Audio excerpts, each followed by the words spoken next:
जय जगन्नाथ आपको स्वागत। देखो आज आम देखा आमर भारतर भौगोलिक विविधता। तो भारतर भौगोलिक विविधतार आम एटा कौन आम क्लास 7 चलছে 7 विशेष आंसर।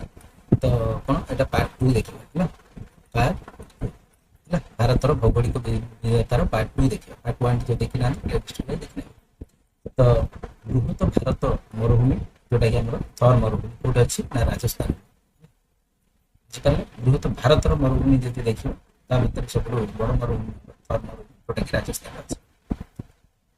भारतर प्राकृतिक मानचित्र पश्चिम आड़ को लक्ष्य कले आम देखा एक हलदिया रंगर अंचल देखा पाइबा है। मरुभूमि साधारणतः भाव में आम हलदिया रंग द्वारा दर्शित ये अंचल को आम कह थर मरुभूमि बुझे। तो चित्रटी देखी पार्छ चित्रटी देख ये चित्रटी थर मरुभूमिर बाली पहाड़ मध्य जड़े यात्री जाऊँ देखी पार्छ।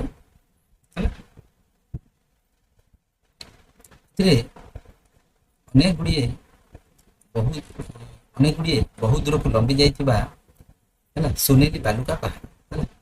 बालुका स्तूप स्तूप मान पहाड़ हो उच्च नीच भूमि है टे उच्च होते तलू खाल हो खोला आकाश दृश्य मान चारिड़े जुआड़े देख गच कि ना चारिड़े खाली कौन खोला आकाश ही आकाश चारिड़े खोला आकाश देखा अरावली पर्वतमालार पश्चिमांचल एक बालुकामय प्रांतर है रही जहाँकि थर मरुभूमि नाम परिचित है।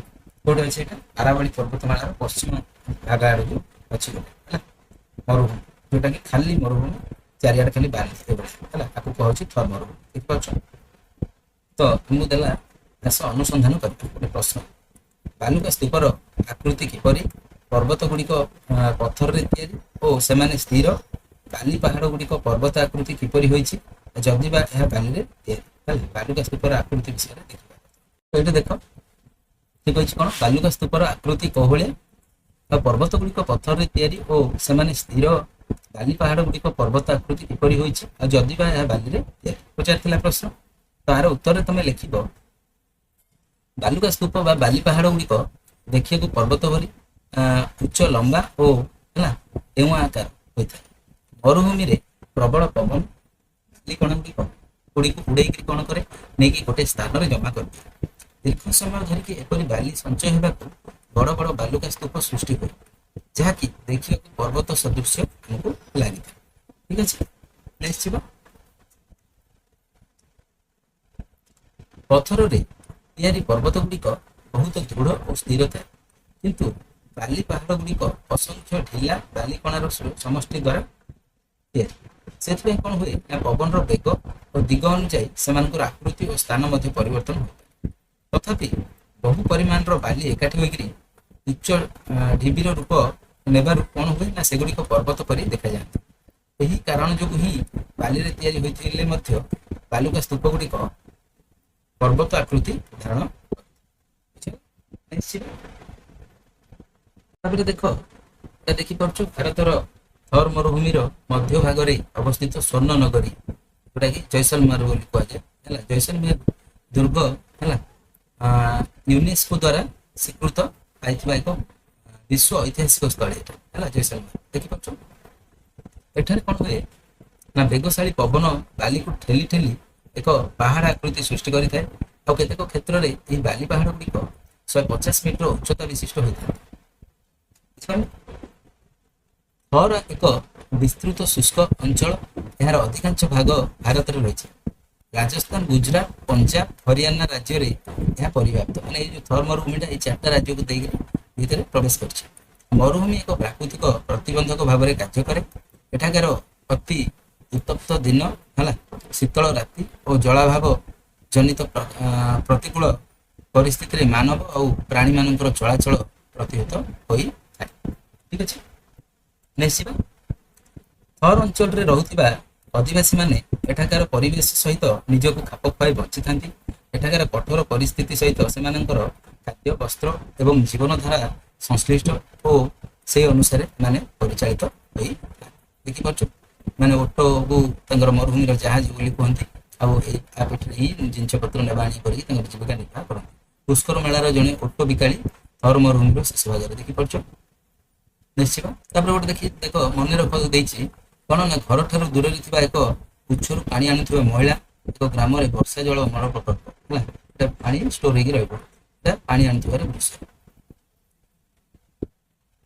ମରୁଭୂମିରେ ଜଳ ଦୁର୍ଲଭ ଅଟେ, ଦୁର୍ଲଭ ମାନେ ମିଳେ ନାହିଁ, ପ୍ରାୟ କ୍ୱଚିତ ମିଳେ ହେଲା।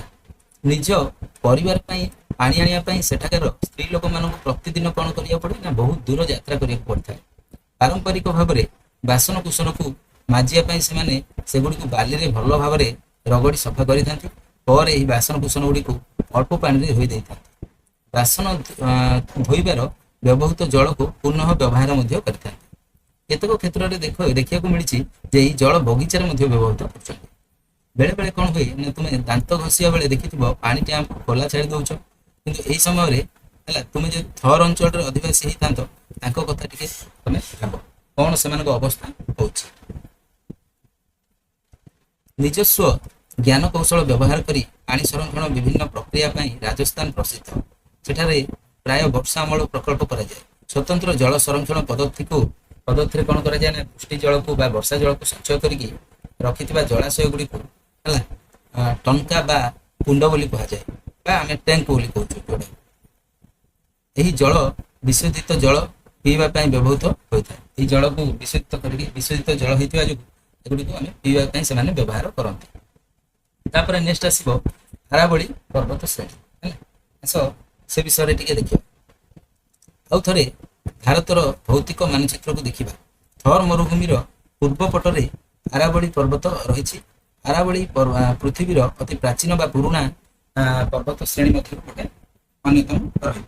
ଏହାର ବୟସ ପ୍ରାୟ 250 ନିୟୁତ ବର୍ଷ ଓ ଏହି ପର୍ବତମାଳାରେ ଅନେକ ଗୁଡ଼ିଏ ଛୋଟ ଛୋଟ ଗିରିଶୃଙ୍ଗ ଓ ପର୍ବତ ଶ୍ରେଣୀ ମଧ୍ୟ ରହିଛି। ମାଉଣ୍ଟ ଆବୁ ଏହାର ଉଚ୍ଚତମ ଗିରିଶୃଙ୍ଗ। ଯଦି ଏହାର ଗିରିଶୃଙ୍ଗ ଭିତରେ ଦେଖିବା ସବୁଠୁ ବଡ଼ ଗିରିଶୃଙ୍ଗ ହବ ଏହାର କଣ ମାଉଣ୍ଟ ଆବୁ। ମାଉଣ୍ଟ ଆବୁର ଉଚ୍ଚତା ପ୍ରାୟ 1700 ମିଟରରୁ ଅଧିକ ହବ।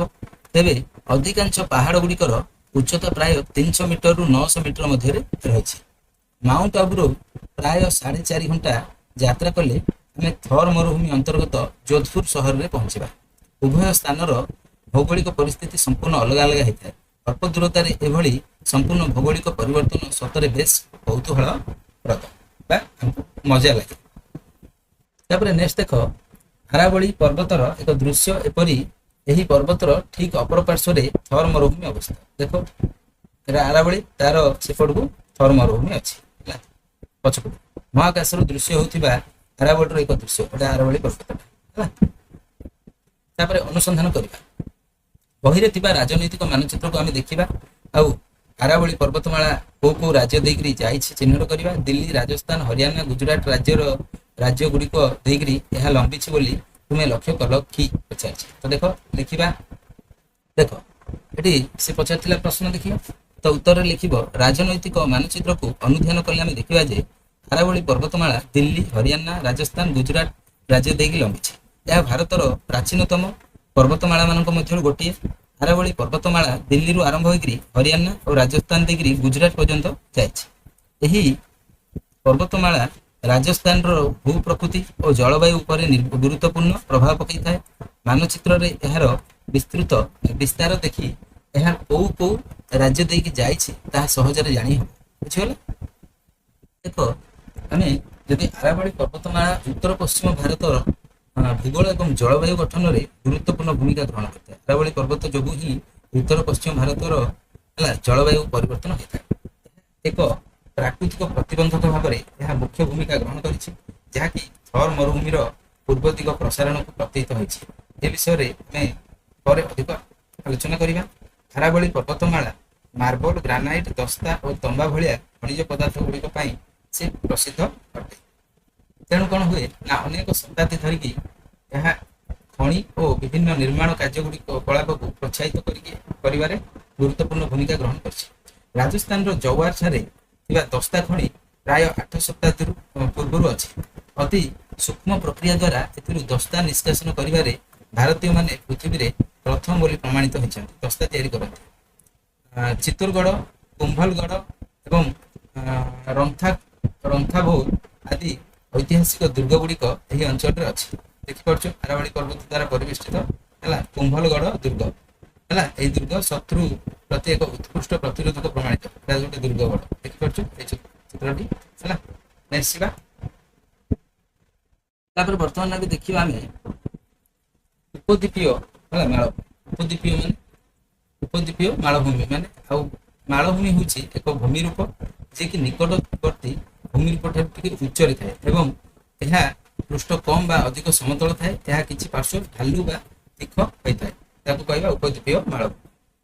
ଦେଖିପାରୁଛ ଉପଦ୍ୱୀପୀୟ ହେଲା ବା ପେନିନସୁଲା ହେଲା। ତିନି ପାର୍ଶ୍ୱ ଜଳ ପରିବେଷ୍ଟିତ ଭୂମିକୁ ଉପଦ୍ୱୀପ କୁହାଯାଏ। ଏଇଟା ତମେ ସମସ୍ତେ ଜାଣିଛ ହେଲା। ତିନିଆଡୁ ଜଳ ଘେରିକି ରହିଥିବ ଇଆଡୁ ଏଇ ଜାଗାଟା ସ୍ଥଳ ହେଲା ସେଟା ଉପଦ୍ୱୀପ। ଏହା ହେଉଛି ବହୁ ପୁରାତନ ଭୂମି ରୂପ। ଭାରତରେ ଅନେକ ମାଳଭୂମି ରହିଛି। ଆମ ଦେଶରେ ମଧ୍ୟ ଓ ଦକ୍ଷିଣ ଭାଗରେ ଥିବା ତ୍ରିକୋଣୀୟ ଉପଦ୍ୱୀପୀୟ ମାଳଭୂମି ସବୁଠୁ ଗୁରୁତ୍ୱପୂର୍ଣ୍ଣ ଅଟେ। ଏହା ହେଉଛି ବହୁ ପୁରାତନ ବା ପୁରୁଣା ଭୂମି ରୂପ ଯାହାକି ପାର୍ଶ୍ୱରେ ଆରବ ସାଗର, ଭାରତ ମହାସାଗର ଓ ବଙ୍ଗୋପସାଗର ଘେରିକି ରହିଛି। ତେଣୁ ଏହାକୁ ଉପଦ୍ୱୀପୀୟ ମାଳଭୂମି ବୋଲି କୁହାଯାଏ। କାରଣ ତା ଚାରିପଟକୁ ଭାରତକୁ ମଧ୍ୟ ଏକ ଉପଦ୍ୱୀପୀୟ ମାଳଭୂମି ବୋଲି ଆମେ କହିପାରିବା। ବୁଝିଲେ? ଏହି ମାଳଭୂମିର ଦୁଇ ପାର୍ଶ୍ୱରେ ପଶ୍ଚିମ ଘାଟ ଓ ପୂର୍ବ ଘାଟ ପର୍ବତମାଳା ଦ୍ୱାରା ଆବଦ୍ଧ ହୋଇଥାଏ। ପଶ୍ଚିମ ଘାଟ ପର୍ବତମାଳାଟା ପଶ୍ଚିମ ଉପକୂଳ ଠାରୁ ଉଚ୍ଚରେ ପ୍ରାଚୀର ପରି ଦଣ୍ଡାୟମାନ ହେଇଛି ବା ଠିଆ ହେଇଛି। ବର୍ଷା ଋତୁରେ କ'ଣ ହୁଏ ନା ଅନେକ ସୁନ୍ଦର ଜଳପ୍ରପାତ ମାନ ଏହାର ତୀଖ ପାର୍ଶ୍ୱରେ ହେଲା ଦୃଶ୍ୟମାନ ହେଇଥାଏ। ମନେ ରଖ କହିଛି ପଶ୍ଚିମ ଘାଟକୁ ୟୁନେସ୍କୋ ବିଶ୍ୱ ଐତିହ୍ୟ ମାନ୍ୟତା ଦେଇଛି। ଆଉ ଏହି ଅଞ୍ଚଳରେ ଅନେକ ନଦୀର ଉତ୍ପତ୍ତି ସ୍ଥଳୀ ଓ ଜୈବ ବିବିଧତାରେ ପରିପୂର୍ଣ୍ଣ। ପଶ୍ଚିମ ଘାଟ ପର୍ବତମାଳାର ଉତ୍ତରକୁ ହେଲା ସହ୍ୟାଦ୍ରି ବୋଲି କୁହାଯାଏ। ଉତ୍ତରାଂଶକୁ କ'ଣ କୁହାଯାଏ? ପଶ୍ଚିମ ଘାଟ ପର୍ବତମାଳାର ଉତ୍ତରାଂଶକୁ କ'ଣ କୁହାଯାଏ ନା ସହ୍ୟାଦ୍ରି ବୋଲି କୁହାଯାଏ। ପୂର୍ବ ଘାଟ ପର୍ବତମାଳା ପଶ୍ଚିମ ଘାଟ ତୁଳନାରେ କମ୍ ଉଚ୍ଚତାରେ ରହିଥାଏ। ଏହା ବଙ୍ଗୋପସାଗରରେ ପଡ଼ିଥିବା ନଦୀମାନଙ୍କ ଦ୍ୱାରା ଛୋଟ ଛୋଟ ଭାଗରେ ଖଣ୍ଡ ବିଖଣ୍ଡିତ ହୋଇଛି। ପୂର୍ବ ଘାଟ ଓ ପଶ୍ଚିମ ଘାଟ ପର୍ବତମାଳାର ମଧ୍ୟବର୍ତ୍ତୀ ବିସ୍ତୀର୍ଣ୍ଣ ଉଚ୍ଚଭୂମିକୁ ଡେକାନ ମାଳଭୂମି ବୋଲି କୁହାଯାଏ। ହେଲା ପଶ୍ଚିମ ଘାଟ ଆଉ ପୂର୍ବ ଘାଟ ପର୍ବତମାଳାର ଯୋଉ ମଝି ଅଞ୍ଚଳଟା ଯୋଉଟା ରହିଲା ହେଲା ଇଆଡେ ଧରି ନିଅ ପଶ୍ଚିମ ଘାଟ ଇଆଡେ ପୂର୍ବ ଘାଟ ଏଇ ଯୋଉ ମଝି ଅଞ୍ଚଳଟା ରହିଲା ସେଟାକୁ କୁହାଉଛି ସେ ଉଚ୍ଚଭୂମିଟାକୁ କୁହାଉଛି ଡେକାନ ମାଳଭୂମି ହେଲା। ତାପରେ ଗୋଦାବରୀ, କୃଷ୍ଣା, କାବେରୀ ଆଦି ନଦୀ ଗୁଡ଼ିକ ପଶ୍ଚିମରୁ ପୂର୍ବ ଆଡକୁ ଏହି ମାଳଭୂମି ଦେଇକରି ପ୍ରବାହିତ ହୋଇଛି। ଏହି ନଦୀ ଗୁଡ଼ିକୁ ହେଲା ଏହି ନଦୀ ଗୁଡ଼ିକ କ'ଣ ନା କୃଷି କାର୍ଯ୍ୟ ପାଇଁ ଗୁରୁତ୍ୱପୂର୍ଣ୍ଣ ଏବଂ ଲକ୍ଷ ଲକ୍ଷ ଲୋକ ଏଠାରେ ଜଳ ଯୋଗାଇ ଦେଉଛି। ବର୍ତ୍ତମାନ ଅନୁସନ୍ଧାନ କରିବା। ଉକ୍ତ ପୁସ୍ତକର ଶେଷରେ ପ୍ରଦତ୍ତ ଭାରତର ପ୍ରାକୃତିକ ମାନଚିତ୍ର ଦେଖିବା ଆଉ ନଦୀ ଗୁଡ଼ିକର ପ୍ରବାହକୁ ଅନୁଧ୍ୟାନ କରିବାକୁ ଅଛି। ତ ଏଇଠି ତୁମେ ଦେଖିଲେ ନଦୀ ଗୁଡ଼ିକ ଜାଣିପାରିବ ହେଲା। ଦେଖ ଏଠି ଅଛି କ'ଣ ହିନ୍ଦୁ ହେଲା। ତାପରେ ଏଠି ଦେଖ ଏଠି ଅଛି କାରାକୋରମ ପର୍ବତମାଳା ହେଲା। ତାପରେ ନଦୀ ଯାହା ଦେଖ ହେଲା ଏଠି ଗଙ୍ଗା ହେଲା ଏଠି ଗଙ୍ଗା ଏଠି ଯମୁନା ଅଛି ହେଲା। ତାପରେ ଏଠି ଅଛି ବ୍ରହ୍ମପୁତ୍ର ହେଲା ବାଂଲାଦେଶ ପାଖାପାଖି ଅଛି ହେଲା। ଦେନ୍ ଆସିବ ତମର ଏଟା ଅଛି ମହାନଦୀ ଓଡ଼ିଶାର ହେଲା। ଗୋଦାବରୀ ଆନ୍ଧ୍ରପ୍ରଦେଶ ହେଲା। ନର୍ମଦା ଆଉ ତାପ୍ତି ଏଟା ଗୁଜୁରାଟର ହେଲା। ଯମୁନା ଏଟା ଜାଣିପାରୁଛ ଗଙ୍ଗା ଯମୁନା ଏଟା ଆମର ୟୁପିର ହେଲା। ଗଙ୍ଗାଟା ଦିଲ୍ଲୀ ହେଲା। ଦେନ୍ ରହିବ ଏପଟେ ଇଣ୍ଡସଟା ଆମର ରହିବ ହେଲା। ଦେନ୍ ରହିବ ଏଠି କୃଷ୍ଣା ଆମର ରହିବ କର୍ଣ୍ଣାଟକ ହେଲା। ଦେନ୍ ଏଠି କାବେରୀ ଏଟା ରହିବ ତାମିଲନାଡୁ କେରଳ ତାମିଲନାଡୁ ହେଲା। ତ ଏମିତି ସବୁ ରହିବ ନିଶ୍ଚିତ। ନେକ୍ସଟ ଏବେ ଦେଖିବା ଏଟା ହେଉଛି ଆମର କ'ଣ ଅନେକ ଆଦିବାସୀ ସମ୍ପ୍ରଦାୟର ବାସସ୍ଥାନ ହେଲା। ଓଡ଼ିଶାର ଘନ ଜଙ୍ଗଲ ଏଟା ଦେଖିପାରୁଛ ହେଲା। ପ୍ରାୟ କୋରାପୁଟ, ମାଲକାନଗିରି ହେଲା ସେପଟେ ନବରଙ୍ଗପୁର। ଏହି ମାଳଭୂମି ଗୁଡ଼ିକ ହେଲା ଖଣିଜ ପଦାର୍ଥ, ଜଙ୍ଗଲ ଏବଂ ଉର୍ବର ଭୂମି ପାଇଁ ଭାରତ ଅର୍ଥନୀତିରେ ଗୁରୁତ୍ୱପୂର୍ଣ୍ଣ ଭୂମିକା ଗ୍ରହଣ କରିଛି। ଏହି ଅଞ୍ଚଳ ପୂର୍ବ ଆଡ଼କୁ କ୍ରମଶଃ ଢାଲୁଥିବା ଯୋଗୁଁ ଏଥିରେ ପ୍ରବାହିତ ନଦୀ ଗୁଡ଼ିକ ବଙ୍ଗୋପସାଗରରେ ପଡ଼ିଛନ୍ତି। ପୂର୍ବାଭିମୁଖୀ ନଦୀ ଯଥା ଗୋଦାବରୀ, କୃଷ୍ଣା, କାବେରୀ, ମହାନଦୀ ଆଦି ସବୁ ନଦୀ ଗୁଡ଼ିକ ଏହି ଅଞ୍ଚଳ ଗୁଡ଼ିକରୁ ଉତ୍ପତ୍ତି ଲାଭ କରିଛନ୍ତି। ଏହି ନଦୀ ଗୁଡ଼ିକ କୃଷି କ୍ଷେତ୍ର ଓ କଳକାରଖାନାକୁ ଜଳ ଯୋଗାଇବା ସହିତ ଜଳ ବିଦ୍ୟୁତ ଶକ୍ତି ଉତ୍ପାଦନରେ ମଧ୍ୟ ସହାୟକ ହୋଇଥାନ୍ତି। ଏହାକୁ ମଧ୍ୟ ନର୍ମଦା ଓ ତାପ୍ତି ପଶ୍ଚିମାଭିମୁଖୀ ନଦୀ ଉତ୍ପତ୍ତି ଲାଭ କରିକି ଆରବ ସାଗରରେ ପଡ଼ିଛନ୍ତି ଯୋଉଟାକି ଆମର ଗୁଜୁରାଟରେ ଆଉ ଗୁଜୁରାଟରେ ଯାଇଛି ହେଲା। ତାପରେ ଏହି ମାଳଭୂମିର ଘଞ୍ଚ ଜଙ୍ଗଲ ଆଦିବାସୀ ସମ୍ପ୍ରଦାୟ ଯଥା ସାନ୍ତାଳ, କୁଣ୍ଡ ହେଲା, ବୈଗା, ଭିଲି ଓ କୋରକୁ ହେଲା ଜନଜାତିର ଲୋକ ଲୋକମାନେ ସବୁ ରହିଥାନ୍ତି। ଏହି ଜନଜାତି ମାନଙ୍କ ଭିନ୍ନ ଭିନ୍ନ ଭାଷା, ପରମ୍ପରା ଓ ଜୀବନଶୈଳୀ ପ୍ରକୃତି ସହ ଘନିଷ୍ଠ ଭାବରେ ଜଡ଼ିତ ଅଟେ। ତାପରେ ଆସ ଅନୁସନ୍ଧାନ କରିବା ହେଇଛି। ଜନଜାତି ସମ୍ପ୍ରଦାୟ ମୁଖ୍ୟତଃ ଓଡ଼ିଶା, ଝାଡ଼ଖଣ୍ଡ, ଛତିଶଗଡ଼, ଆସାମ, ମଧ୍ୟପ୍ରଦେଶ, ପଶ୍ଚିମବଙ୍ଗ, ମହାରାଷ୍ଟ୍ର, ଗୁଜୁରାଟ ଓ ତେଲେଙ୍ଗାନା ରାଜ୍ୟମାନଙ୍କରେ ରହୁଛନ୍ତି। ଜନଜାତି ମାନେ ଏସଟି। ଉକ୍ତ ପୁସ୍ତକର ଶେଷ ଭାଗରେ ଥିବା ଭାରତର ପ୍ରାକୃତିକ ଓ ରାଜନୈତିକ ମାନଚିତ୍ରକୁ ଅନୁଧ୍ୟାନ କର ଓ ରାଜନୈତିକ ରାଜ୍ୟମାନଙ୍କୁ ଚିହ୍ନିତ କରିକି ଏହାର ପ୍ରାକୃତିକ ମାନଚିତ୍ରରେ ଦର୍ଶାଅ। ଦେଖ କଣ କହିଛି, ଶେଷ ଭାଗରେ ପ୍ରାକୃତିକ ରାଜନୈତିକ ମାନଚିତ୍ର ଦେଖିବା।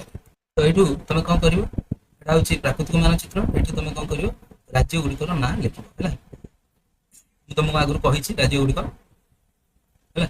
ରାଜ୍ୟ ଗୁଡ଼ିକ ଏପଟେ ଗୁଜୁରାଟ ହେଲା, ମହାରାଷ୍ଟ୍ର, ଦେନ୍ ରହିବ ଏଠି ହେଲା, ତାପରେ ରହିବ ବାଙ୍ଗଲୋର ହେଲା ବା କର୍ଣ୍ଣାଟକ ହେଲା, ତାପରେ କେରଳ, ତାପରେ ତାମିଲନାଡୁ ଏମିତି ରହିବ ହେଲା। ଏଠି ଓଡ଼ିଶା ରହିବ ହେଲା, ରହିବ ଓଡ଼ିଶା, ଏଠି ଓଡ଼ିଶା ରହିବ ହେଲା। ଏମିତି ସବୁ ରାଜ୍ୟ ଗୁଡ଼ିକର ନାଁ ଲେଖିବ ହେଲା। ତାପରେ ଏଇଠି ଦେଖିକି ତମେ ଜାଣିପାରୁଛ ହେଲା, ଏଇଟା ହଉଛି ରାଜନୈତିକ ମାନଚିତ୍ର ହେଲା। ଏଠି ତମେ ରାଜ୍ୟ ଗୁଡ଼ିକ ସବୁ ଜାଗା ଜାଣିପାରିବ। ଏଠି ରାଜସ୍ଥାନ ରହିଲା, ଗୁଜୁରାଟ ହେଲା, ମଧ୍ୟପ୍ରଦେଶ ହେଲା, ଦେନ୍ ରହିବ ଏଠି ମହାରାଷ୍ଟ୍ର, ଠିକ ଅଛି। ତାପରେ ବିହାର ହେଲା, ତାପରେ ରହିବ ଉତ୍ତରପ୍ରଦେଶ ହେଲା, ଆସାମ, ତାପରେ ରହିବ ୱେଷ୍ଟବେଙ୍ଗଲ, ଓଡ଼ିଶା ହେଲା, ଛତିଶଗଡ଼ ଏମିତି ରହିବ ହେଲା, ବୁଝିପାରିଲ। ତେଲେଙ୍ଗାନା, କର୍ଣ୍ଣାଟକ ହେଲା, ତାମିଲନାଡୁ ଏମିତି ଦେଖିକି କରିବ ନିଶ୍ଚିତ। ତାପରେ ଦେଖ, ଭାରତରେ ଅନେକ ସୁନ୍ଦର ଜଳପ୍ରପାତର ଉତ୍ପତ୍ତି ସ୍ଥଳ ହେଉଛି ମାଳଭୂମି। ପ୍ରାୟ ଯୋଉ ଆମର ଜଳପ୍ରପାତ ଗୁଡ଼ିକ ଅଛି ପ୍ରାୟ ମାଳଭୂମିରୁ ବାହାରେ, କାରଣ ନଦୀ ଗୁଡ଼ିକ ମାଳଭୂମିର ଅସମାନ ପଥୁରିଆ ଶଯ୍ୟାରେ ମଧ୍ୟ ପ୍ରବାହିତ ହୋଇଥାଏ। ଏହି ଜଳପ୍ରପାତ ଗୁଡ଼ିକ କେବଳ ପର୍ଯ୍ୟଟକମାନଙ୍କୁ ଆକର୍ଷିତ କରିନଥାନ୍ତି, ବରଂ ଜଳ ବିଦ୍ୟୁତ ଶକ୍ତି ଉତ୍ପାଦନ ଓ ଜଳସେଚନ ପାଇଁ ମଧ୍ୟ ପାଣି ଯୋଗାଇ ନିଶ୍ଚିତ। ଏଇଟା ଦେଖିପାରୁଥିବ, ଏହା ହେଉଛି ମୁମ୍ବାଇ, ପଶ୍ଚିମ ଉପକୂଳରେ ଥିବା ଭାରତର ଏକ ଆର୍ଥିକ କେନ୍ଦ୍ର। ଏଠି ପ୍ରାୟ ଲୋକମାନେ ଯାଆନ୍ତି ରୋଜଗାରକ୍ଷମ ହେବା। ଭାରତର ଅଦ୍ଭୁତ ତଟରେଖା। ଭାରତର ଉପକୂଳ ସୁନ୍ଦର ବେଳାଭୂମି, ପଥୁରିଆ ଚଟାଣ ଏବଂ ସବୁଜ ଜଙ୍ଗଲରେ ପରିପୂର୍ଣ୍ଣ ଅଟେ। କେତେକ ବେଳାଭୂମିରେ ସ୍ୱର୍ଣ୍ଣ ବାଲି ତ ଆଉ କେତେକ ବେଳାଭୂମିରେ କଳା ପଥର ଭରି ରହିଥାଏ ହେଲା। ତାପରେ କଣ ହେଉଛି ନା କେତେକ ଦ୍ୱୀପରେ କଣ ହେଉଛି ନା ପ୍ରବାଳର ପ୍ରାଚୀର ରହିଛି, ତ ଅନ୍ୟ କେତେକ ଦ୍ୱୀପ ମାନଙ୍କରେ ଘନ ଜଙ୍ଗଲରେ ପରିପୂର୍ଣ୍ଣ ଅଟେ। ଭାରତର ଯଦି ଆମେ ଦେଖିବା ଉପକୂଳ ସବୁ ଅଞ୍ଚଳ ଗୁଡ଼ିକ ଅତୁଳନୀୟ, ମାନେ କାହା ସହିତ କାହାର କିଛି ମେଳ ତାଳ ରହିବ ନାହିଁ, ମାନେ ସବୁ ଜାଗାରେ ଅଲଗା ଅଲଗା ଜିନିଷ ତମେ ଦେଖିବାକୁ ପାଇବ। ଏହାର ତଟରେଖା ପ୍ରାୟ 7500 କିଲୋମିଟରରୁ ଅଧିକ ଦୀର୍ଘ ଅଟେ, ବା ଏତେ ମାନେ ତାର କିଲୋମିଟର ପର୍ଯ୍ୟନ୍ତ ବିସ୍ତୃତ ହେଇଛି ତାର ତଟ ଗୁଡ଼ିକ। ତାପରେ ଅନୁସନ୍ଧାନ ମୂଳକ ପ୍ରଶ୍ନ। ତ ଏଠି ଦେଖ ଦେଲା ଭାରତର ପ୍ରାକୃତିକ ମାନଚିତ୍ର, ସ୍କୁଲ ଆଟଲାସ କିମ୍ବା କାନ୍ଥ ଟଙ୍ଗା ମାନଚିତ୍ରକୁ ଅନୁଧ୍ୟାନ କରିକି ବଙ୍ଗୋପସାଗରରେ ପଡ଼ିଥିବା 5ଗୋଟି ନଦୀର ନାଁ ଲେଖିବା ଆଉ ଭାରତ ଉପକୂଳର ରାଜ୍ୟ ଗୁଡ଼ିକୁ ଖୋଜି ବାହାର କରିବା ଏବଂ ପଶ୍ଚିମ ଓ ପୂର୍ବ ଉପକୂଳ ମଧ୍ୟରେ କଣ ପାର୍ଥକ୍ୟ ଦେଖିବା। ତାପରେ ଦେଇଛି ପ୍ରଶ୍ନ, ନଦୀ ଗୁଡ଼ିକ ଉପକୂଳ ନିକଟରେ ଅନେକ ସ୍ରୋତରେ ବା ଭାଗରେ ବିଭକ୍ତ ହେଲେ ଏହାକୁ କଣ କୁହାଯାଏ? ତ ସବିଶେଷ ଜାଣିବା ପାଇଁ ତୁମ ଶ୍ରେଣୀର ଶିକ୍ଷକଙ୍କର ଆଲୋଚନା। ଆଚ୍ଛା ଠିକ ଅଛି। ତ ଦେଖ, ପ୍ରଥମେ ଆମେ ଜାଣିବା ବଙ୍ଗୋପସାଗରରେ ପଡ଼ିଥିବା 5ଟା ନଦୀର ନାଁ ହେଲା, ଆଉ ଭାରତ ଉପକୂଳର ରାଜ୍ୟ ଗୁଡ଼ିକୁ ଖୋଜିକି ବାହାର କରିବା। ଦେଖ, ତାପରେ ଦେଖ ଭାରତର ପ୍ରାକୃତିକ ମାନଚିତ୍ରକୁ ଅନୁଧ୍ୟାନ କରି କଣ କହିଥିଲା, ବଙ୍ଗୋପସାଗରରେ ପଡ଼ିଥିବା 5ଟା ନଦୀ ଦେଖ କୋଉଟା କୋଉଟା ରହିବ, ଆମର ଗଙ୍ଗା, ବ୍ରହ୍ମପୁତ୍ର, ମହାନଦୀ, ଗୋଦାବରୀ ଆଉ କୃଷ୍ଣା। ଜାଣିପାରୁଛ।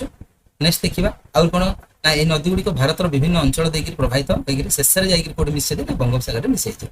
ତାପରେ ପ୍ରଶ୍ନ ଥିଲା ତମର ଭାରତର ଉପକୂଳ ରାଜ୍ୟ ଗୁଡ଼ିକୁ ଖୋଜିକି ବାହାର କରିବା ଏବଂ ପଶ୍ଚିମ ଓ ପୂର୍ବ ଉପକୂଳ ମଧ୍ୟରେ ପାର୍ଥକ୍ୟ ଦର୍ଶାଇବାକୁ କହିଥିଲା।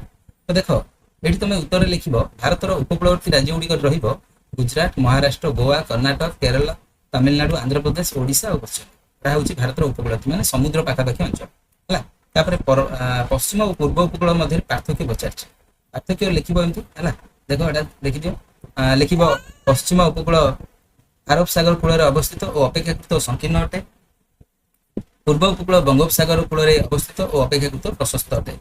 ତାପରେ ଲେଖିବ ପୂର୍ବ ଉପକୂଳରେ ବଡ଼ ବଡ଼ ନଦୀ ହେଲା, डेल्टा डेल्टा एटा डेल्टा सृष्टि किंतु आम जो देखा पश्चिम उपकूल में एपरी डेल्टा किसी ना बहुत कम देखा जाए नेक्स्ट जीवा तापर देख भारतर पश्चिम उपकूल जदि आम भारतर पश्चिम उपकूल कथा देखा भारतर पश्चिम उपकूल गुजरात आरंभ करी महाराष्ट्र गोवा कर्णाटक एमती जाइए केरल पर्यंत जाइए अंचल गुड़िक प्रभावित प्रभावित अधिकांश नदी पश्चिम घाटू बाहरी आउ द्रुत गति प्रभावित होकर गभीर मुहाण मानक सृष्टि गभीर मुहाण मान पूरा कात हो उपकूलवर्ती अंचल गुड़िक क्षुद्र क्षुद्र नदी द्वारा आनीत पटुमाटी द्वारा मैंने उपकूलवर्ती अंचल में कौन हुए ना नदीर पटुमाटी आसी था से पटुमाटी से जगह गुड़िक परिवेष्टित एठारे दृष्टिगोचर होता खात क्षुद्र जलधारा और मुहाण मान मध्य नर्मदा और ताप्तीर मुहाण सबुठ बड़ बड़ मुहाण पश्चिम उपकूल में अनेक प्रसिद्ध बंदर और सहर रही सेगुड़िक शह शह वर्ष धरिकी अर्थनैतिक कार्यकलापर केन्द्र स्थली होगी आसी रही है तो यही अंचल गुड़िक देखिपे केरल मुन्नार निकटवर्ती पेरियार केनाल थिबा है पावर हाउस जलप्रपात देखिपे केते सुंदर जलप्रपात टी देख पश्चिम घाट में थिबा है सिंह लांज विशिष्ट मांकड़ सिंहर लांज थिला भाया देखा मांकड़ गोटे तापर देखि 31.30 देख पश्चिम घाट में दृश्यमान होता अहिराज साप एटा अहिराज साप देखिपे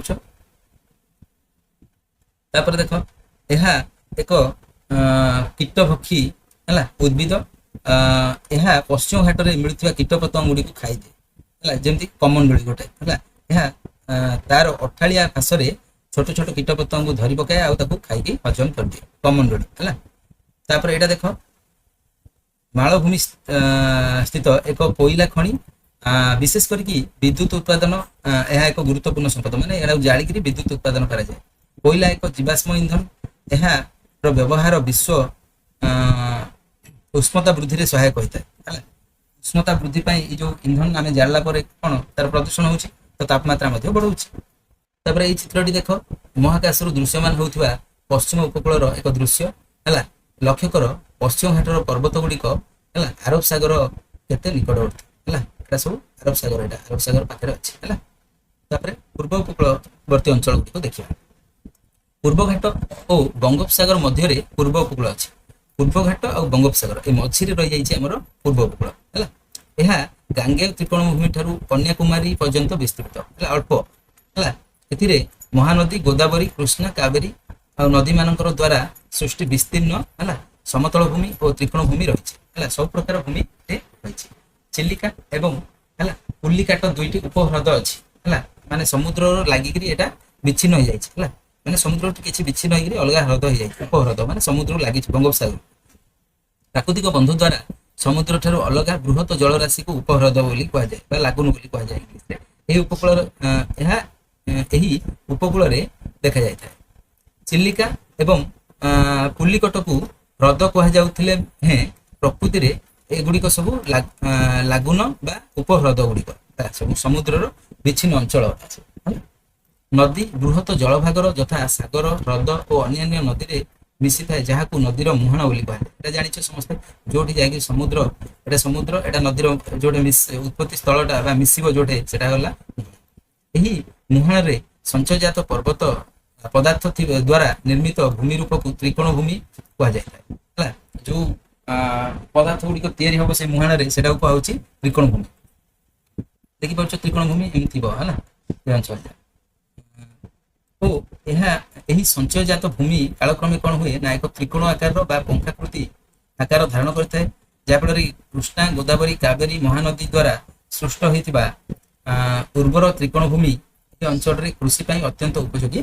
ठीक अच्छे नेक्स्ट जा भारतीय द्वीपपुंज भारतीय द्वीपपुंज कहले भारत महासागर अरब सागर और बंगोपसागर भितर विस्तारित द्वीपपुंज को बुझाए भारत दुईटा प्रमुख द्वीपपुंज रही जहाँकि भारतर अंश विशेष गोटे है भारतर जो दुईटा रही तो से जो दुईटा द्वीप अच्छी गोटे है अरब सागर में लाखिया द्वीपपुंज आ गोटे बंगोपसागर आंडामान और निकोबर द्वीपपुंज यही द्वीपपुंज में विविध वन्य प्राणी रहती सुंदर बेलाभूमि प्रबाल पहाड़ और अग्नेयगिरी गुड़िक सब रही 10,000 वर्ष पूर्वे ଅନେକ ପ୍ରାଚୀନ ଜଳଜାତି ଏହି ଦ୍ୱୀପପୁଞ୍ଜରେ ବସବାସ କରୁଥିଲେ। ତ ବର୍ତ୍ତମାନ ଯିବା ଆମେ ଏ ଯୋଉ ଦିଟା ଦ୍ୱୀପପୁଞ୍ଜ ଦେଖିଲେ, ତ ପ୍ରଥମେ ଯିବା ଲକ୍ଷା ଦ୍ୱୀପପୁଞ୍ଜ ହେଲା, ଯୋଉଟା କି ଆରବ ସାଗରରେ ଅଛି। ଲକ୍ଷା ଦ୍ୱୀପପୁଞ୍ଜ ହେଉଛି ଏକ ଦ୍ୱୀପପୁଞ୍ଜ ଯାହାକି କେରଳର ମାଲାବାର ଉପକୂଳ ନିକଟବର୍ତ୍ତୀ ଆରବ ସାଗରରେ ଅବସ୍ଥିତ। ଏହି ଦ୍ୱୀପପୁଞ୍ଜ କଣ ହୁଏ ନା ପ୍ରବାଳରେ ନିର୍ମିତ। ପ୍ରବାଳ ମାନେ ଗୋଟେ ପ୍ରକାର ଶୈବାଳ ନିର୍ମିତ 36 ଗୋଟି ଦ୍ୱୀପପୁଞ୍ଜକୁ ନେଇ ଗଠିତ। ଏହି ସମସ୍ତ ଦ୍ୱୀପରେ କଣ ହୁଏ ନା ଲୋକମାନେ ବସବାସ କରନ୍ତି ନାହିଁ, ଏଠି ରହନ୍ତି ନାହିଁ ଲୋକ। ଭାରତ ଏହି ବିଶାଳ ସାମୁଦ୍ରିକ ଅଞ୍ଚଳକୁ ନିୟନ୍ତ୍ରଣ କରେ, ଯାହାକି ମାଛ ଧରିବା ହଉ କିମ୍ବା ପ୍ରାକୃତିକ ସମ୍ପଦ ଅନୁସନ୍ଧାନ କରିବା ହଉ କିମ୍ବା ପରିବେଶ ସୁରକ୍ଷା ପାଇଁ ବିଶେଷ କରି ସହାୟକ ହୋଇଥାଏ। ଲାକ୍ଷାଦ୍ୱୀପ। ତାପରେ ଯିବା ଆଣ୍ଡାମାନ ଆଉ ନିକୋବର ଦ୍ୱୀପପୁଞ୍ଜ କଣ କରେ। ଏହି ଦ୍ୱୀପପୁଞ୍ଜ 500ରୁ ଅଧିକ ଛୋଟ ବଡ଼ ଦ୍ୱୀପକୁ ଦ୍ୱାରା ଗଠିତ, ମାତ୍ର ସେଗୁଡ଼ିକ ଦୁଇ ଗୋଟି ଶ୍ରେଣୀରେ ବିଭକ୍ତ। ଗୋଟେ ହେଲା ଆଣ୍ଡାମାନ ଆଉ ଗୋଟେ ହେଲା ନିକୋବର। ସେମାନଙ୍କର ଅବସ୍ଥିତି ଅତ୍ୟନ୍ତ ଗୁରୁତ୍ୱପୂର୍ଣ୍ଣ ଅଟେ। ଦେଖିପାରୁଥିବ ଲାକ୍ଷାଦ୍ୱୀପପୁଞ୍ଜରେ ଥିବା ହେଲା ପ୍ରବାଳ ପ୍ରାଚୀର ହେଲା, ପ୍ରବାଳ ମାନେ ଗୋଟେ ଶୈବାଳ ଜାତୀୟ ହେଲା। ଆଣ୍ଡାମାନ ଦ୍ୱୀପପୁଞ୍ଜରେ ଥିବା ପ୍ରବାଳ ପ୍ରାଚୀର ଦେଖ, ଇଏ ଅଲଗା ହେଲା। ଆଣ୍ଡାମାନ ଦ୍ୱୀପପୁଞ୍ଜରେ ଥିବା ଭାରତୀୟ ନୌସେନାର ଏକ ହେଲା ଭାସମାନ ଡକ୍ ମାନେ ଏକ ଛୋଟ ବନ୍ଦର, ଏଟା ଦେଖିପାରୁଛ। ଏଟା ଆଣ୍ଡାମାନ ନିକୋବର ଦ୍ୱୀପପୁଞ୍ଜରେ ଅଛି ହେଲା, ନୌସେନାର ଗୋଟେ ଜାହାଜ। ତ ଏଟା ଦେଖ, ଯାହାକି ଭାରତର ଫାଣ୍ଡି ବା ଜାଗ୍ରତ ପ୍ରହରୀ ଭଳି ସମୁଦ୍ର ଉପରେ ନଜର ରଖିଥାନ୍ତି ହେଲା। ଏହି ଅଞ୍ଚଳ ବିଭିନ୍ନ ପ୍ରକାର ଉଦ୍ଭିଦ ଓ ପ୍ରାଣୀମାନଙ୍କ ଆବାସସ୍ଥଳୀ। ଐତିହାସିକ ଦୃଷ୍ଟିକୋଣରୁ ଯଦି ଦେଖିବା, ଏହି ଆଣ୍ଡାମାନ ନିକୋବର ଦ୍ୱୀପପୁଞ୍ଜ ବହୁତ ଗୁରୁତ୍ୱପୂର୍ଣ୍ଣ ଅଟେ, କାରଣ ଆମର ଅନେକ ସ୍ୱାଧୀନତା ସଂଗ୍ରାମୀ ଯୋଉଟାକି ସେଠାରେ କଣ ହଉଥିଲେ ନା ସେଲୁଲାର ଜେଲ ଗୋଟେ ନାମକ ଗୋଟେ ବନ୍ଦୀଶାଳା ଥିଲା, ଆଉ ବହୁ କଠିନ ପରିଶ୍ରମରେ ବନ୍ଦୀ ସେଠି ରହୁଥିଲେ ହେଲା। ଚାରିଆଡେ ପାଣି, ଗୋଟେ ସ୍ଥଳ ଭାଗରେ ରହୁଥିଲେ, କଳା ପାଣି ଯୋଉଟା କହୁଛନ୍ତି। ଆମ ପୂର୍ବପୁରୁଷ ମାନଙ୍କର ସେଇ ମହାନ ବଳିଦାନକୁ ମନେ ରଖିବା ପାଇଁ କେନ୍ଦ୍ର ସରକାର ଏହାକୁ ସଂରକ୍ଷିତ କରି ରଖିଛନ୍ତି। ଉପର ଶ୍ରେଣୀରେ ଏହାକୁ ଆଉ ଅଧିକ ଟିକେ ଜାଣେ।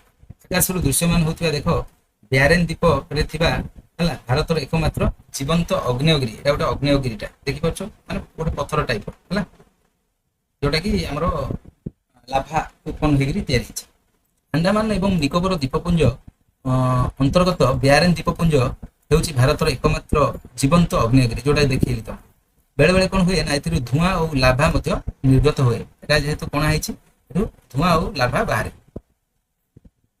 ତାପରେ ପଶ୍ଚିମବଙ୍ଗର ତ୍ରିକୋଣଭୂମି ବା ସୁନ୍ଦରବନ ହେଲା, ଏଟା ସମସ୍ତେ ଜାଣିଛ, ପଶ୍ଚିମବଙ୍ଗ କୋଲକାତା ଯୋଉ ହେଲା। ବଙ୍ଗୋପସାଗର ଦେଇକିରି ହିମାଳୟର ପୂର୍ବ ଆଡକୁ ଅଗ୍ରସର ହେବା ସମୟରେ ଆମେ ସୁନ୍ଦରବନରେ ପହଞ୍ଚିବା। ଏହା ଗଙ୍ଗା, ବ୍ରହ୍ମପୁତ୍ର ଓ ସେମାନଙ୍କର ଉପନଦୀ ମାନଙ୍କ ଦ୍ୱାରା ଗଠିତ ତ୍ରିକୋଣଭୂମିରେ ଅବସ୍ଥିତ। ଏହି ତ୍ରିକୋଣଭୂମି କଣ କରୁଛି ନା ନଦୀ, ସମୁଦ୍ର ଓ ସ୍ଥଳଭାଗ ମାନଙ୍କର ଅନ୍ୟନ୍ୟ ମିଶ୍ରଣ। ଏହାର ଅଧିକାଂଶ ହେଲା ଭାରତରେ ଥିବା ବେଳେ ଅବଶିଷ୍ଟାଂଶ କଣ ହଉଛି ନା ବାଂଲାଦେଶରେ ରହିଛି। ଏହା ମଧ୍ୟ ୟୁନେସ୍କୋ ଦ୍ୱାରା ଏକ ଐତିହାସିକ ସ୍ଥଳୀର ମାନ୍ୟତା ମଧ୍ୟ ପାଇଛି ହେଲା। ସୁନ୍ଦରବନ ଅନେକ ପ୍ରଜାତିଙ୍କ ବାସସ୍ଥଳୀ ହେଇଛି ଏବଂ ସେମାନଙ୍କ ମଧ୍ୟ ରୟାଲ ବେଙ୍ଗଲ ଟାଇଗର ମଧ୍ୟ ଅନ୍ତର୍ଭୁକ୍ତ। ମାନେ ୱେଷ୍ଟ ବେଙ୍ଗଲ ସେଥିପାଇଁ ତାଙ୍କର ରୟାଲ ଟାଇଗର ବହୁତ ଫେମସ। ଓଡ଼ିଶା ଉପକୂଳରେ ଏହାକୁ କ୍ଷୁଦ୍ର ସୁନ୍ଦରବନ ବୋଲି କୁହାଯାଏ। ସୁନ୍ଦରୀ, ହେନ୍ତାଳ ଆଦି ବୃକ୍ଷ ସହ ଘଡ଼ିଆଳ, କୁମ୍ଭୀର ରହିଛି। ହରିଣ, ଅନେକ ପକ୍ଷୀ ଓ ଅଲିଭ୍ କଇଁଛ ପାଇଁ ଏହି ସୁନ୍ଦରବନ ଫେମସ। ପଶ୍ଚିମବଙ୍ଗର ତ୍ରିକୋଣଭୂମି ଦେଖିଛ, ଓଡ଼ିଶା ଉପକୂଳରେ ଜୁଆରୀ ଅରଣ୍ୟ ବା ସୁନ୍ଦରବନ ତିଆରି ହେଇଛି। ତାପରେ ତୁମ ପାଇଁ କାମ ଗୋଟେ ଦେଲା, ଭାରତର ମାନଚିତ୍ରରେ ଅଧ୍ୟୟନ କରିକି ତ୍ରିକୋଣଭୂମି ହେଲା କେଉଁଠି ରହିଛି ତାହା ଚିହ୍ନଟ କରିବାକୁ କହିଛି। ଦେଖିବା ମାନଚିତ୍ରଟିକୁ। ତ ଆମେ ଯଦି ତ୍ରିକୋଣଭୂମି କଥା ଦେଖିବା ହେଲା, ନଦୀ ଉପକୂଳ ନିକଟରେ ଅନେକ ଶାଖା ବା ସ୍ରୋତରେ ବିଭକ୍ତ ହୋଇ ସମୁଦ୍ରରେ ମିଶିଲେ ତାକୁ ଆମେ ଡେଲ୍ଟା ବା ଆମେ ତ୍ରିକୋଣଭୂମି କହିଥାଉ ହେଲା। ଡେଲ୍ଟା ଅଞ୍ଚଳରେ ହେଲା ଏଇଟା ତ୍ରିକୋଣଭୂମି ମଧ୍ୟ କହିବା ହେଲା, ତ୍ରିକୋଣଭୂମି ହେଲା। ତ ଡେଲ୍ଟା ଅଞ୍ଚଳରେ ନଦୀ ଦ୍ୱାରା ବହନ କରାଯାଉଥିବା ହେଲା ପଟୁମାଟି ହେଲା, ପଟୁମାଟି ଜମା ହେଇ ଉର୍ବର ଭୂମି ସୃଷ୍ଟି ହୁଏ। ଗଙ୍ଗା, ବ୍ରହ୍ମପୁତ୍ର ଡେଲ୍ଟା ପୃଥିବୀର ସବୁଠୁ ବଡ଼ ଡେଲ୍ଟା। ଆଉ ଆ ଭିତରେ ଯଦି ଆମେ ଦେଖିବା ମହାନଦୀ ଡେଲ୍ଟା ଅଛି, ମହାନଦୀ ଡେଲ୍ଟା ହେଲା, ଏଇଭଳିଆ ତମର ସବୁ Mahanadi delta, Godavari delta, Krishna delta, Kaveri delta ହେଲା, ଏମିତି ସବୁ ବିଭିନ୍ନ ପ୍ରକାର ଡେଲ୍ଟା ଗୁଡ଼ିକ ଅଛି ବା ତ୍ରିକୋଣଭୂମି ଅଛି ହେଲା। ତାପରେ ଗୁଡ଼ା ଦେଖ, ଭାରତର ମେଘାଳୟସ୍ଥ ହେଲା 7 ଭଉଣୀ ଜଳପ୍ରପାତ ଉପରେ ଅଛି ଦେଖ, এটা ହେଲା ସାତ ଭଉଣୀ ଜଳପ୍ରପାତ। ତାପରେ ନେକ୍ସଟ ଆସିଛି ତମର ପ୍ରକୃତି ପ୍ରତି କୃତଜ୍ଞତା ଜଣାଇ ଖାସି ଜନଜାତି ସମ୍ପ୍ରଦାୟର ଲୋକମାନେ ହେଲା ସାତ ସୁଖ ହେଲା ମିନସିମ ଉତ୍ସବ ପାଳନର ଦୃଶ୍ୟ ଏଟା ଏଟା ହେଲା ଏଇଟା ହେଲା ଉତ୍ସବ ଗୋଟେ ପାଳନ କରୁଛନ୍ତି ୟା ନାଁ ହେଲା ମିନସିମ ଦୃଶ୍ୟ। ତାପରେ ଆଉ ଗୋଟେ ରହିଲା ମେଘାଳୟର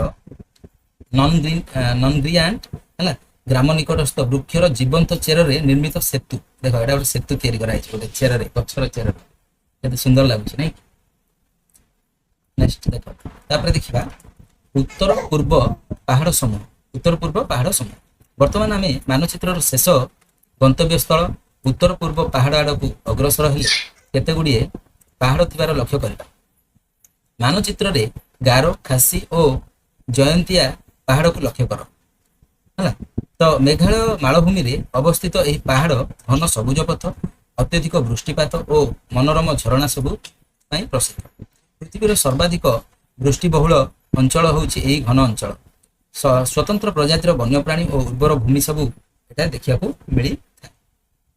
ତାପରେ ଆମ ପାଇଁ ମନେ ରଖିବାକୁ ଗୋଟେ ଦେଇଛି ଏସିଆ ମହାଦେଶର ହେଲା ସବୁଠୁ ସ୍ୱଚ୍ଛ ଗ୍ରାମ ହେଉଛି ମାଓଲି ନୋଙ୍ଗା ହେଲା ମାଓନି ନୋଙ୍ଗ ଗ୍ରାମ ମେଘାଳୟ ରାଜ୍ୟ ଅନ୍ତର୍ଗତ ଖାସି ପାହାଡ଼ର ପୂର୍ବ ଭାଗରେ ଅବସ୍ଥିତ ହେଲା। ଏହା ଗୋଟେ ହେଲା ମାଓଲି ନୋଙ୍ଗ ହେଲା।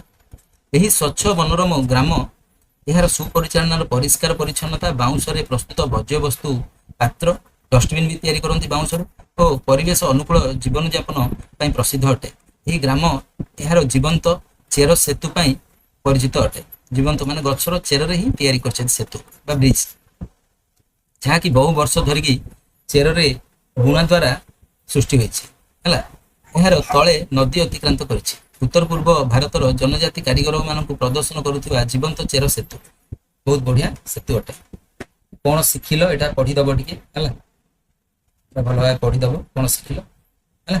ତାପରେ ନେକ୍ସଟ କ୍ଲାସରେ ଆମେ ଆର ପାଠ୍ୟ ଅନ୍ତର୍ଗତ ଯୋଉ ପ୍ରଶ୍ନ ଅଭ୍ୟାସ କାର୍ଯ୍ୟ ଗୁଡ଼ିକ ଅଛି କରିବା। ତାପରେ ଆଉ ଗୋଟେ ତାର ଭିଡ଼ିଓ କରିବା ଯୋଉଟା କି ଏକ୍ସଟ୍ରା କ୍ୱେଶ୍ଚିନ୍ ଦେବି। ଆଶା କରୁଛି ଭିଡ଼ିଓଟି ତମମାନଙ୍କୁ ବହୁତ ଭଲ ଲାଗିବ। ଯଦି ଭଲ ଲାଗୁଛି ଅଧିକ ମାତ୍ରାରେ ଲାଇକ୍ ସେୟାର କରିବାକୁ ଅନୁରୋଧ ରହୁଛି। ଜୟ ଜଗନ୍ନାଥ।